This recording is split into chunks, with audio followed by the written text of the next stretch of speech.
ಬಿಜೆಪಿಯ ಕ್ಷುಲ್ಲಕ ರಾಜಕಾರಣಕ್ಕೆ ಉಪಚುನಾವಣೆಯಲ್ಲಿ ಜನರು ತಕ್ಕ ಉತ್ತರವನ್ನ ಕೊಟ್ಟಿದ್ದಾರೆ ಅಂತ ಹೇಳಿ ಆರೋಗ್ಯ ಸಚಿವರಾಗಿರುವಂತಹ ದಿನೇಶ್ ಗುಂಡೂರಾವ್ ಅವರು ಹೇಳಿಕೆಯನ್ನ ಕೊಟ್ಟಿದ್ದಾರೆ. ಬೆಂಗಳೂರಿನಲ್ಲಿ ಇದೇ ವಿಚಾರಕ್ಕೆ ಸಂಬಂಧಪಟ್ಟಂತೆ ಮಾಧ್ಯಮದೊಟ್ಟಿಗೆ ಮಾತನಾಡಿದ ಅವರು ಬಿಜೆಪಿಯ ಕೋಮು ಆಧಾರಿತ ಕ್ಷುಲ್ಲಕ ರಾಜಕಾರಣ ನಡೆಯಲ್ಲ ಎಂಬಂತಹ ಸಂದೇಶವನ್ನ 3 ಕ್ಷೇತ್ರಗಳಲ್ಲಿ ಜನರು ತಮ್ಮ ಮತದಾನದ ಮೂಲಕ ತೋರ್ಪಡಿಸಿದ್ದಾರೆ ಅಂತ ತಿಳಿಸಿದ್ರು. ಇನ್ನು ಕಾಂಗ್ರೆಸ್ ಸರ್ಕಾರದ ಗ್ಯಾರಂಟಿ ಯೋಜನೆಗಳಿಗೆ ಜನರು ಸ್ಪಂದಿಸಿದ್ದಾರೆ.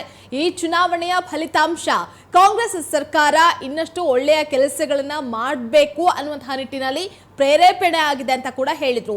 ಸಂಡೂರು ಕಾಂಗ್ರೆಸ್ ಗೆದ್ದ ಕ್ಷೇತ್ರವಾಗಿತ್ತು, ಅಲ್ಲಿ ಗೆಲ್ಲುವಂತಹ ವಿಶ್ವಾಸ ಇತ್ತು. ಶಿಖಾವಿಯಲ್ಲಿ ಕಾಂಗ್ರೆಸ್ ಗೆಲುವು ಪಕ್ಷಕ್ಕೆ ಹೆಚ್ಚಿನ ಬಲವನ್ನ ತುಂಬಿದೆ. ಅಲ್ಪಸಂಖ್ಯಾತ ಸಮುದಾಯದ ಕಾಂಗ್ರೆಸ್ ಅಭ್ಯರ್ಥಿ ಗೆದ್ದಿರೋದು ಬಿಜೆಪಿಯ ಕೋಮು ರಾಜಕಾರಣಕ್ಕೆ ತಕ್ಕ ಪಾಠವನ್ನ ಕಲಿಸಿದಂತಾಗಿದೆ. ಚನ್ನಪಟ್ಟಣದಲ್ಲಿ ಕಾಂಗ್ರೆಸ್ಗೆ ಮೊದಲಿನಿಂದಲೂ ಬೆಂಬಲ ಇತ್ತು. ಕುಮಾರಸ್ವಾಮಿ ಅವರು ತಮ್ಮ ಪುತ್ರ ನಿಖಿಲ್ ಅವರನ್ನ ಕಣಕ್ಕಿಳಿಸಿದ್ರು. ಇನ್ನು ರಾಜಕೀಯಕ್ಕಾಗಿ ದೇವೇಗೌಡರನ್ನ ಈ ಇಳಿ ವಯಸ್ಸಿನಲ್ಲಿ ಬೀದಿ ಬೀದಿ ಸುತ್ತಾಡಿಸಿದ್ರು ಅಂತ ಸಚಿವ ದಿನೇಶ್ ಗುಂಡೂರಾವ್ ಟೀಕೆ ಮಾಡಿದ್ರು. ಚುನಾವಣೆಯಲ್ಲಿ ಮೂರಲ್ಲೂ ಕೂಡ ಕಾಂಗ್ರೆಸ್ ಪಕ್ಷಕ್ಕೆ ಒಳ್ಳೆಯ ಫಲಿತಾಂಶ ಬಂದಿದೆ. ಮೂರು ಕೂಡ ಗೆದ್ದು ಒಂದು ಕಲ್ಯಾಣ ಕರ್ನಾಟಕ, ಒಂದು ನಮ್ಮ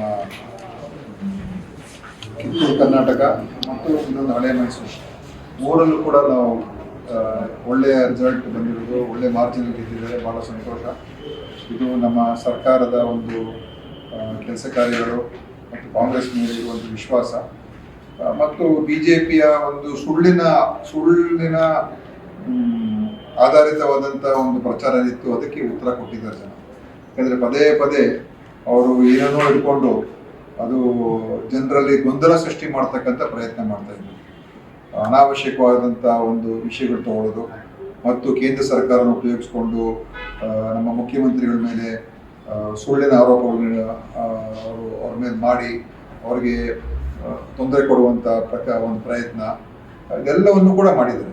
ಅದರಿಂದ ಈ ರಿಸಲ್ಟು ನಮಗೆ ಇನ್ನೂ ಹೆಚ್ಚಿನ ಒಂದು ಶಕ್ತಿ ಕೊಟ್ಟಿದೆ ಮತ್ತು ಮುಂದಿನ ದಿವಸದಲ್ಲಿ ನಮ್ಮ ಸರ್ಕಾರ ಇನ್ನೂ ಒಳ್ಳೊಳ್ಳೆ ಕೆಲಸಗಳನ್ನು ಮಾಡುವಂಥದ್ದಕ್ಕೆ ಈ ಒಂದು ರಿಸಲ್ಟ್ ನನಗೆ ಪ್ರೇರೇಪಿಸಿದೆ ಅಂತ ಹೇಳ್ಬೋದು. ಚನ್ನಪಟ್ಟಣದಲ್ಲಿ ಸಿಪಿಎಂ ನಿಖಿಲ್ ಅವರು 3ನೇ ಬಾರಿ ಸೋತಿದ್ದಾರೆ. ನೋಡಿ, ನಾನು ನಿಖಿಲ್ ಅವರು ಈ ಚನ್ನಪಟ್ಟಣದಲ್ಲಿ ರಿಸಲ್ಟ್ ಏನಾಗುತ್ತೆ ಅಂತ ನಮಗೆ ಅಲ್ಲಿದ್ದಾಗಲೇ ಗೊತ್ತಾಗಿತ್ತು.